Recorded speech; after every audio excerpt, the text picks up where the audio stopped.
This object, a so-called quartier d'orange from the early Neolithic bent ceramic farmers, displays a very blunt edge without any retouch. And it has these tools always have very characteristic traces of wear, which we refer to as polish 23, after the number it had in the database.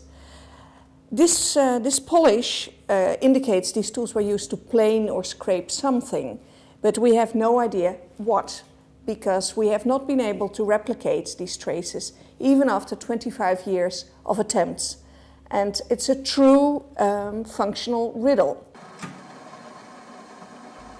We know from material culture studies that objects are very important in structuring the lives of people.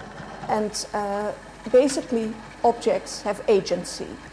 But how do you translate that into empirical observations? How do we know what kind of agency an object had? That is where our research comes into play.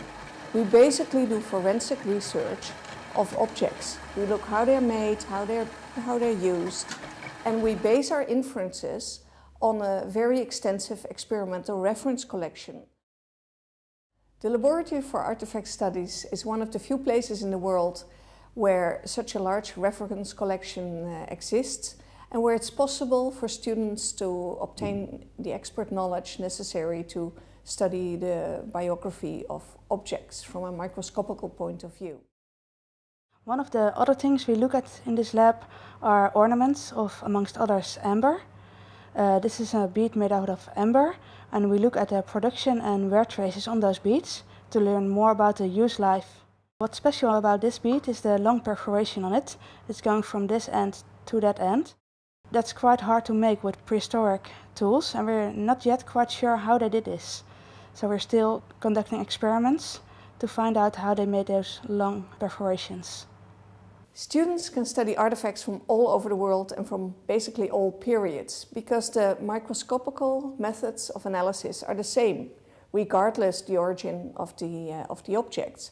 So students partake in larger research projects of different members of staff of the Faculty of Archaeology.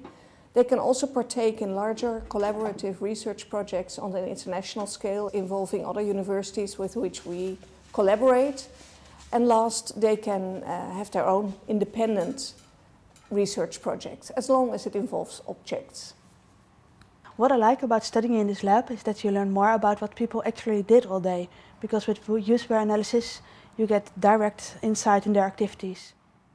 The microscopic, empirical approach towards the study of the biography of objects, such as is practiced in the Laboratory for Artifact Studies, is rather new. And apart from polish 23, there are many more riddles to solve that pose a challenge to students.